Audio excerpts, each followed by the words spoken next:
Welcome back, guys. Today we've got a Cat 633D scraper that has quit moving altogether. Operator said it started making a loud racket, sound like right under the seat, and it quit pulling. We suspect the ring gear has took a crap on it, but we will see.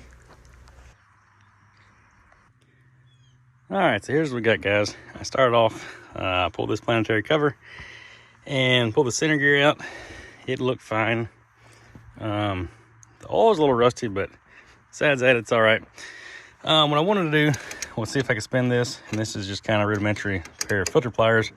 I couldn't spin it at first because the other axle was on the other side, which means that the differential, as far as the spider gears, are intact. Pulled the other axle out a little bit, and now I can spin it.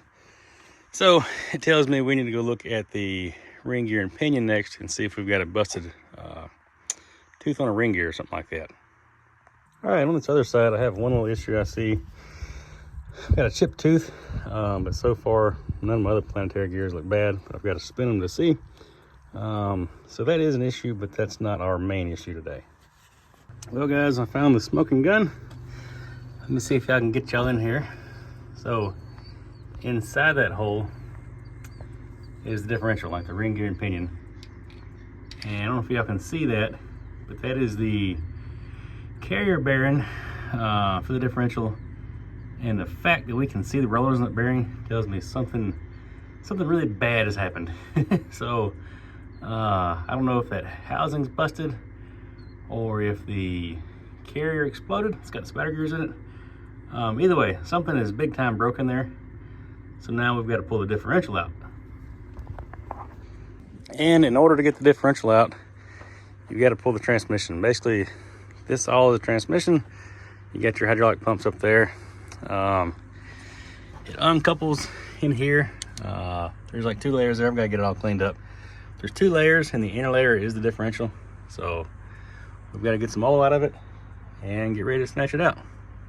All right, so if you're going to snatch the trans and diff combo, it is a whole lot easier if you just steer the machine all the way left or right, and then we can get access to it with the crane. We can just pick straight up. If not, you'd be hitting the neck with the crane, and it wouldn't be very fun.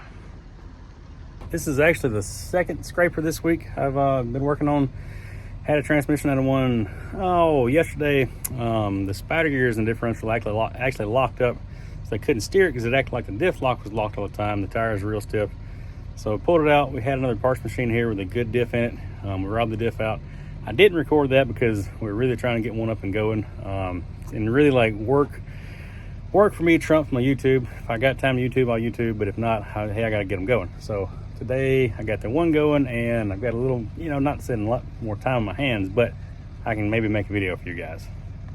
And this is like actually the third one, I guess, in the last 2 weeks that's dropped a diff or a final drive or something like that. So we don't know exactly what's going on, but we've got something going on with like an operator. I don't know if they're loading up too heavy or if they're getting loaded up and it starts crow hopping, but something's going on. So we got to figure out how to correct this, because if you got one that goes down, hey, that whatever, maybe time they're old machines, but when you got 3 back to back to back, hey, you need to be looking for a reason of why they're failing.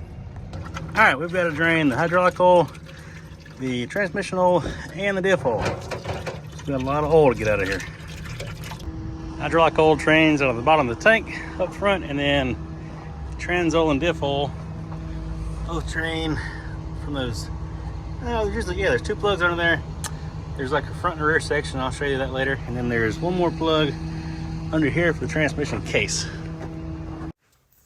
All right, now we're gonna unhook all the hydraulic lines, all the air lines, and unhook the shift linkage. Not a whole lot to it, just a little time consuming. Try to cap and plug everything that I can. It's dirty out here, so we want to try to keep as much contaminants out as we can. Not always possible to keep everything out, but we're going to try. All right, I've got all the hoses broke loose. We are ready to try to set this thing out of here. I've got a few of the bolts broke loose already, but there's a row of bolts that go around this thing, and some of these bolts, like the 2 that are still in there, actually hold the transmission housing to the diff plate. So you got to be careful that you don't take every single one of them out of there, or the transmission will come out and leave the diff in the hole. And the diff is really hard to get out of there if you don't pull it with the trans. It's possible, but it's not very fun. All right, so we're getting rigged up. There are 3 lift points on this transmission that are cast into the housing. They make it really nice. Picks pretty even for the most part. However, these pumps that are hanging off the right side do kind of weigh it down. You'll see here in a minute, I've had to fight that. Also, I'm getting ready to pull it and I realize I have not pulled the through shaft out. And what that through shaft does is hooks the engine up basically to the back of this transmission. It is your main lifeline. It drives the pumps, drives the transmission. Without it, you're not moving. Well, you got to pull it out to get the transmission out, and I almost forgot about it.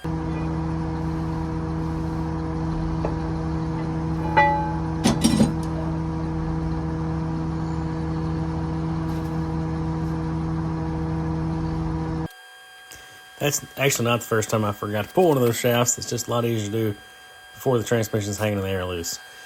So here I've got it broke loose. It's not wanting to do right, so I'm having to add a come on over to that pump stack to kind of pull that side back around, just to get some of the weight even. It sits on studs, so it needs to be fairly level whenever it slides out. And then we're about to ease out of there. All right, it's out of there. And we've got some pretty chewed up ring gear teeth. We knew that was going to be the case, because this bearing is just hanging out. And there's actually a big spanner nut that goes on there. It looks like, I don't know exactly what failed, or not yet, but the tab's just been out of the way. And then we'll go over here and look in the diff housing, and there's a spanner nut just chilling out. Threads don't look crazy boogered up. Anyway, I don't know. I've got to do some more diving and see what caused that. But anyway, that is our failure. As I'm sitting here eating lunch, editing this video, I realized that I really didn't give a good explanation of what failed in that diff.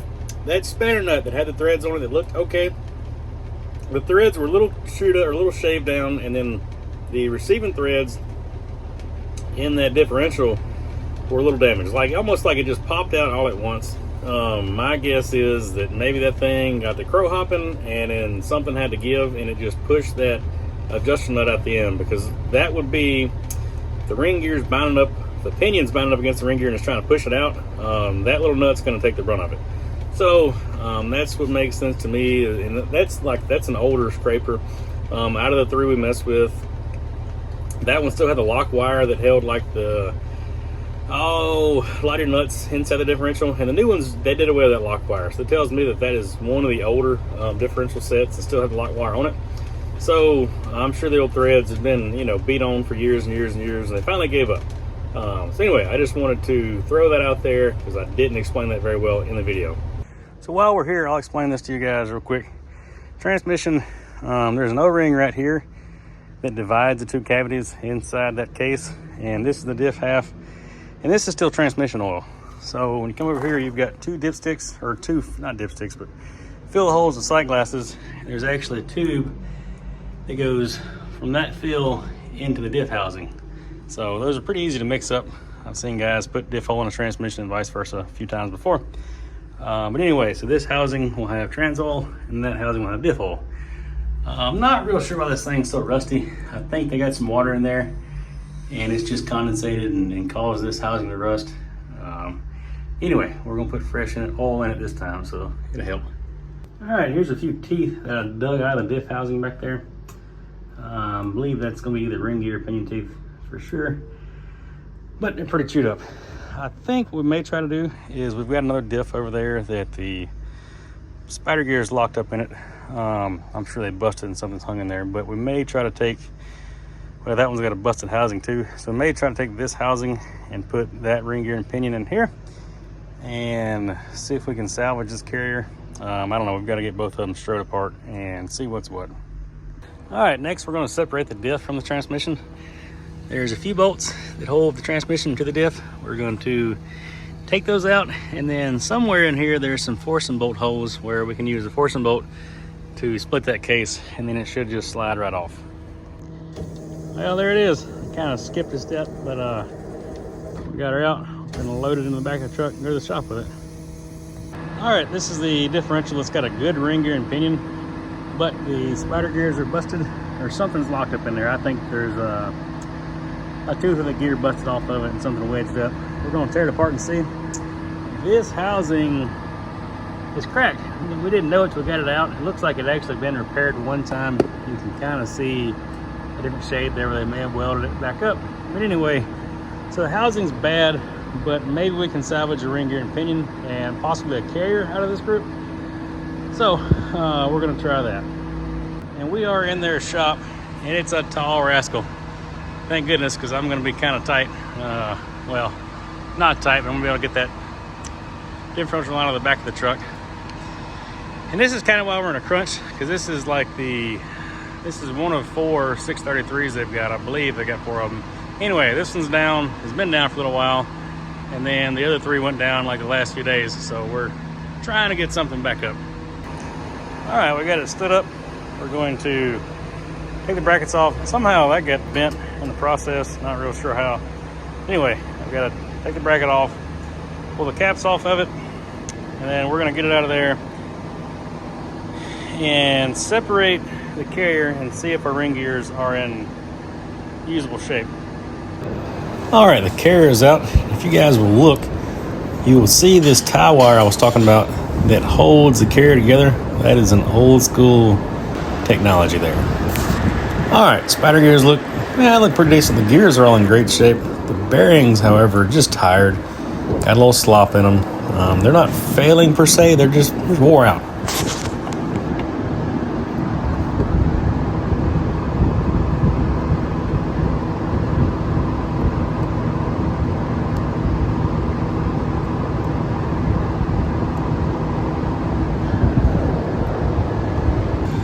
Oh yeah, and I thought I'd share, here's the first scraper we got going that we didn't take the video of, but it's been running the last day and a half, so far so good. Thought I'd just show you guys. I don't have a lot of run footage in this video, but here's a little bit.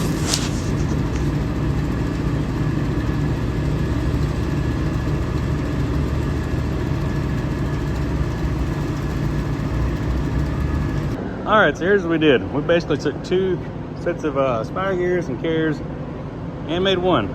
Thing's a little dusty, but we've got it back together.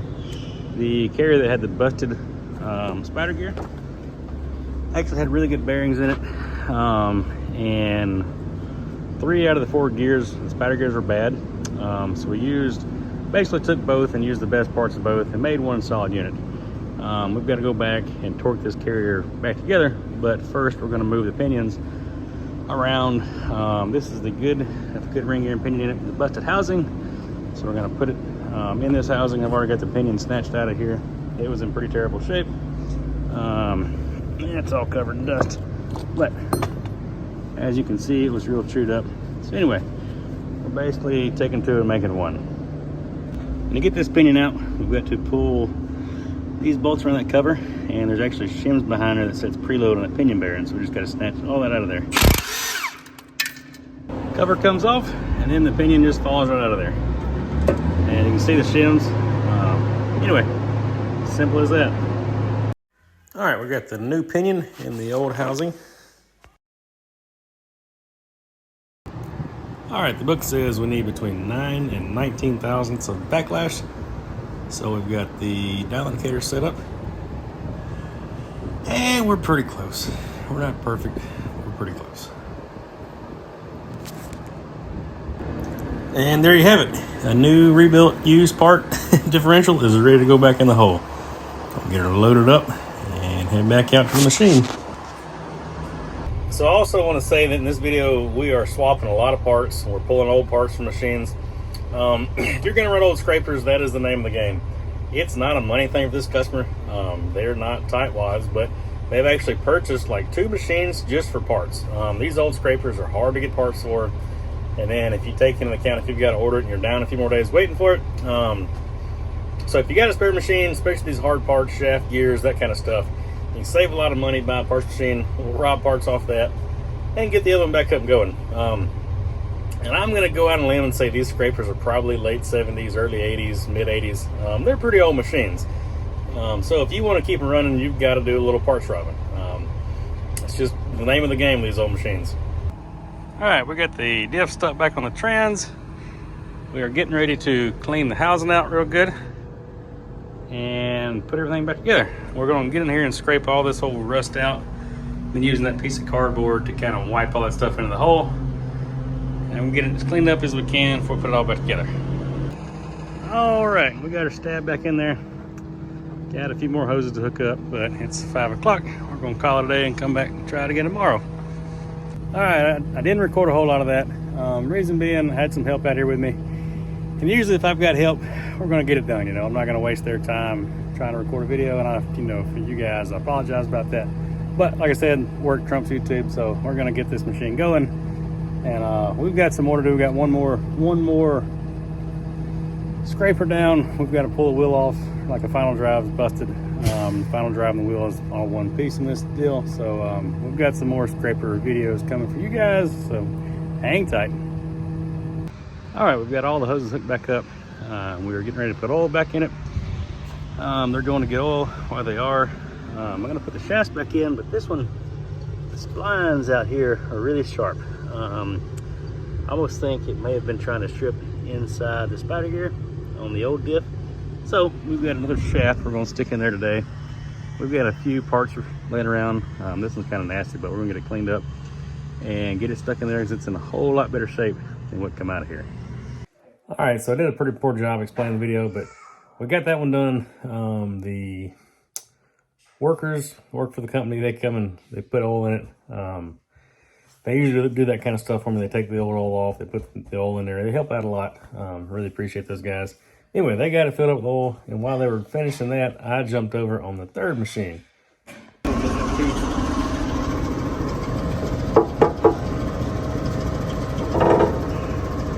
Oh, yeah, there's another. They ain't supposed to spin, but that's not good at all. All right, it is Saturday morning. I got my own help along today. We're gonna get this thing snatched apart, and we're gonna see how bad it actually is. That's kind of scary. Oh no. Foggy. Holes are plugged. Let them out with a tap. And then boom.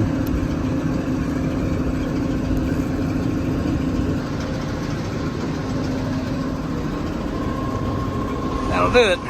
So it looks like there's a chunk missing. Really, it's just broken split. We fought this thing pretty good trying to get it out of there, and we finally got it snapped back down. So that's what it's supposed to look like. And we're going to pull the front bearing out of there, and it moved a little more than I thought it was going to, and it kind of scared me.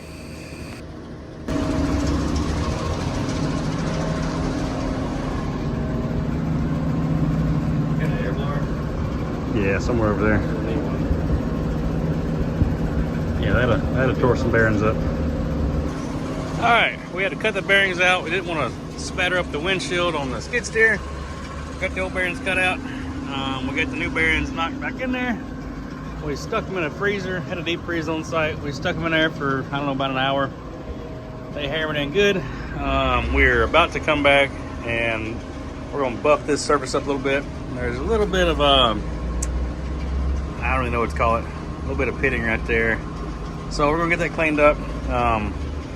We'll get the bearing knocked on, and then we'll come back and put the dual cone here and here. If you guys watched, I think I did an old loader video, actually on this same site, where we installed some dual cones. So same thing, we're gonna put the dual cones in, and then we've got to be real careful when we put this wheel back on, not to tear anything up. So give it a shot and see. All right, we're out here in the barnyard. We needed this gear. They had a spare wheel station. One gear in there, and this one's actually stuck over in there. I don't know which one's better. We're gonna take this one and see if we can't clean it up. The other one, when that outer ring gear busted, it chewed the teeth up pretty good. So we're gonna see if we can make this work. Hit that brake clean so I know what's up. Do what now? Hit that brake clean so I know what's up. All right, Ken, we're going.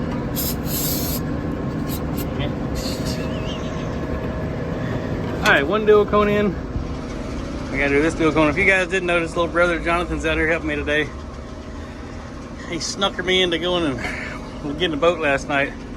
So we got in about 4 o'clock this morning, and we're back working today. It's a fleet vehicle, not a It's okay, yeah. Fleet vehicle for customers. Show them where all the fish are at. One of the good customers. Alright, so here's the process. We're going to hit it with some brake cleaner. And then we're going to hit it with some brake cleaner, trying to spray little brother too bad. Oh, my nuts. Well, this definitely does not cause cancer. Alright, we're going to ease it on there. He's going to work his magic with my hands, and we're going to keep applying brake cleaner. Good news is his hands will be really clean when we get done with this. They cut off one there. Alright, hey, look at there. That's beautiful. See, look. We are in the groove. Some little fancy tooling. Yeah, you don't need that $100 tooling. A little magic work. And then we're going to come back, put some brake cleaner on a rag. We'll run out of our good rags. We're using paper towels today. We're going to wipe this surface and get all the dirt off of it. And then we're going to come back with a skim coat of oil and just lightly put a skim coat on it, so it's not just straight bare metal to metal. I forgot to mention because we were just trying to get done that day, but we did actually set rolling torque on that wheel. Got it shimmed up right. And then we stuck a ring gear on there, and then you guys will see the rest. All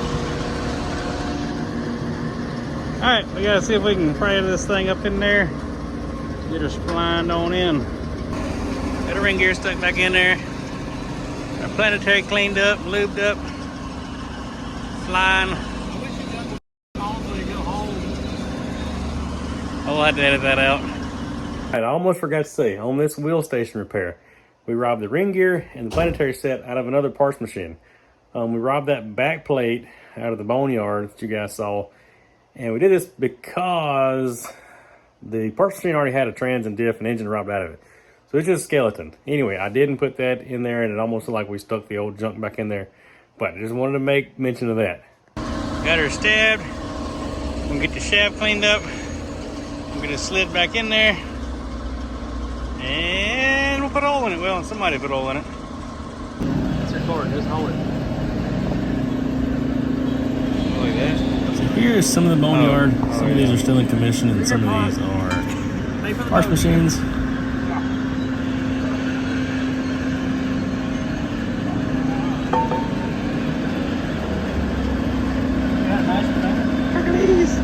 Hercules! You're gonna want to voice over this part.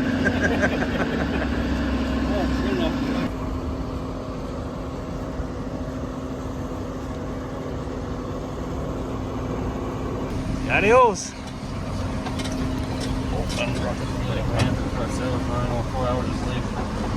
So we had 3 major failures. We had the spatter gears that busted that you didn't get to see the full video from the first machine. We had the ring gear screwed up and the nut come out on the second machine. And we had the final drive ring gear split on the third machine. Out of all those failures, that's 3 pretty major failures. The only thing we had to purchase was a bunch of O-rings, and we did replace the bearings in that wheel group and put a dual cone in it. And that's all. I mean, everything else we had to have, we robbed off other machines and parts we had laying around. So I think for 3 pretty major failures, that's not bad. I think we did pretty good there. So it makes sense. And I don't want to get too much in the guy's business, but I think the last parts machine he bought, I don't want to say because I'm getting my numbers mixed up. But I know you can get these old scrapers for less than 10 grand. And if we went out and bought every hard part we had to have for this job, I guarantee you we would have surpassed that number.